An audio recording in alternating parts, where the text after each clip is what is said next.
It is Thursdays, and that brings a visit. They all do a visit from our tech expert, Kevin Wade, the CEO of IntelliSystems. IntelliSystems, a downtown Augusta company, the IT department for your small or medium-sized business. Find them on the web at IntelliSystems.com. You, of course, can follow Kevin Wade on Twitter at Kev, K-E-V, Wade, W-A-D-E, KevWade01. Or, of course, tune in and follow him. Find him here each and every week on the Buzz on Biz at 12:45 or so on Thursdays. Good to see you again. Hey, good to see you guys, too. You bring us something a little different, huh? Yeah, you bring something different every single time. We never know exactly what to expect, but we're ready for it. Okay, good. We're on our best behavior. Yeah, and just so you know, I got this idea. Hey, Mom, we got this idea with the cameras. Mm-hmm. I listen to Bloomberg on the radio in the morning, business news, and they have this guy with the bow tie. I've seen him on TV before, but he does the morning show on radio. And they're actually doing the same programming. In other words, they have him on radio, but they're also filming right in the radio studio while they're doing the show. It amazes me the number of people that will watch radio on TV. Yeah, basically. It's a hit in so many places. Instead of the bow tie, you went with the sunglasses and lanyard look. I did, yeah. Okay. That's all right. Techie guy look, yeah. We started something a couple of weeks, Techie Guy, and I want to lead right off with it.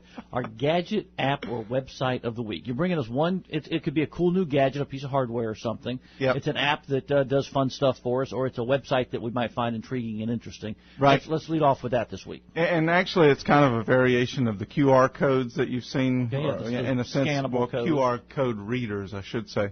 Basically, the idea is simple. You take your phone, your smartphone, and the camera that's built into it, and you can actually scan a barcode.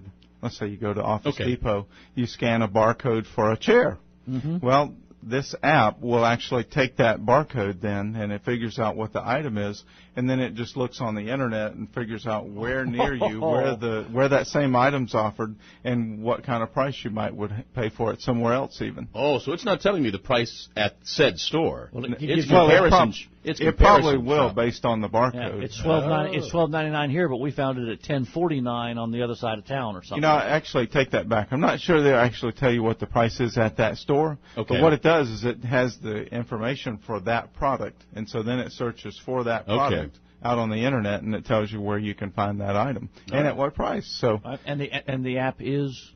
Oh, actually, there's a few of them, and so this is kind of the apps, Find Shopping Deals apps. But the Find is one of them. The Find. Okay. Price Grabber. Okay. Pick to Shop. That's number 2 in there, right? And then simply Barcode Scanner. How was that name still out there? I don't know. Okay. But I guess they took the space out and barcode. Barcode Scanner, the Find, Price Grabber, and Pick to Shop with the number 2 in there. Pick to Shop, P-I-C, like picture to shop. Right. All apps that can help you comparison shop without leaving the store. That's right. That's our app of the week from Kevin Wade at IntelliSystems, IntelliSystems.com. Okay, headlines. So, let's talk about a couple of headlines. Of course, Wall Street Journal actually broke this story, but Apple supposedly is making a mini iPad out, and some Asian suppliers for Apple have started mass production of screens and other tablet components, and they're saying that it's going to be a smaller 7.85-inch liquid crystal display with a lower resolution than the big iPad. But it's going to compete more or less with the Amazon Kindle Fire, with the Nexus 7 from Google, both in size as well as in price. So that's really a key here. Apple's iPad currently, the cheapest one is $499. The Kindle Fire cheapest one is $159, I think. Which leads me to think, and I could be totally wrong, in the post-Steve Jobs era, this is something Jobs wouldn't have done. I think he did oppose this to begin with. This doesn't sound like the way he'd gone about doing business. So we'll just do it better than everybody else. We will not compete with them. Right. And really, to me, it's all about the software and the experience anyway. I think Jobs would have gone with me on that one. Mm-hmm. Well, you first brought us an iPad. I don't want to dwell on this too long. You first brought us an iPad, actually, a couple of years ago, I guess. And you said the size was a little bit awkward because it was a little bit too big to hold in one hand for any length of time. And right. This, by going 2 inches smaller diagonally, becomes kind of a perfect fit for that.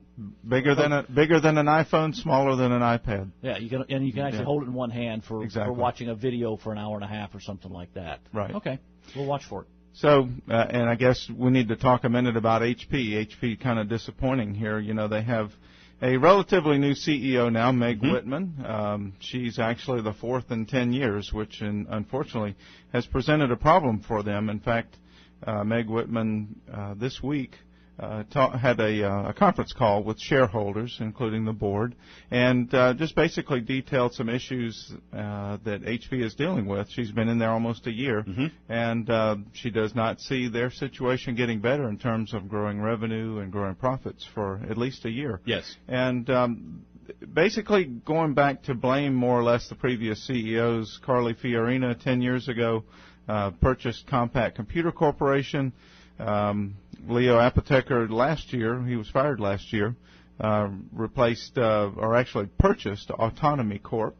And also Mark Hurd, who resigned in 2010 amid some ethics investigations.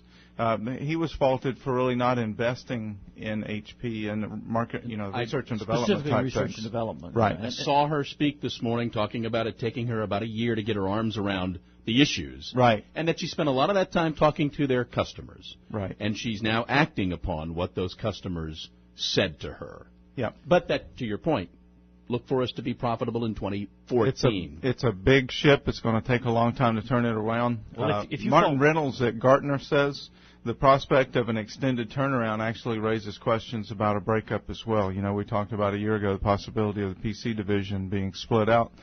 I think that subject starts to bubble to the top again. Well, you can't make up lag time in research and development overnight. Right. It takes a year to find out where the problems were. You determine it's research and development, and you can only make that up incrementally, really. So it's got to be a while to get out of that. And they have some good things still coming out. It's not like the company's sinking. They're making money, and they're making good products. They do say that they have to come up with a smartphone to stay relevant. All right, and I think that the other thing is, too, they've got some really nice tablets coming out now that are based on Windows 8. What's the Kevin Wade forecast for HP? You're our expert. Yeah, and we're actually an HP dealer, full disclosure. Still selling great products. They got a Folio notebook that's just awesome. Some of the tablet-type, hybrid-type notebooks that will be out soon with Windows 8 they look like they're awesome on paper. So I think that they're going to do well. It's just going to take a little time. All right, real quickly, you're still offering the audits, up to 3 of them for free for web usage and virus audits. We're doing that. Actually, we're changing up a little bit. We're going to do a backup and disaster recovery audit. And just real quick, 5 things that we need to look at when we do an audit. So what backup security and business continuity systems do you currently have in place? Whether they're sufficient? Is all your critical data being backed up every day? And where are the largest threats to security and integrity of your business data? And do you know what steps and costs it would be involved in rebuilding a server and getting you back up and running if you had to do that if you don't have an adequate backup disaster recovery? All right, and you are we are offering web and email usage audits?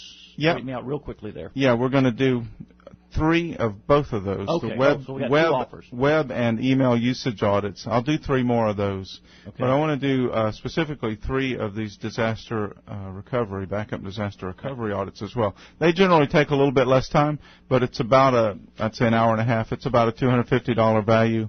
And we'll do 3 of those if customers or potential customers Kevin, would call us. Call Kevin directly, 722-2024. If you don't get a chance to jot that number down, you can find all the contact information online at IntelliSystems.com. Again, the number 722-2024. Let Kevin know you want the disaster recovery audit or the web and email usage audit. He will set you up with those for free, up to 3 of them that we'll do for folks around the CSRA. Right. All right. Good to see you. Have a good weekend. Have a good weekend.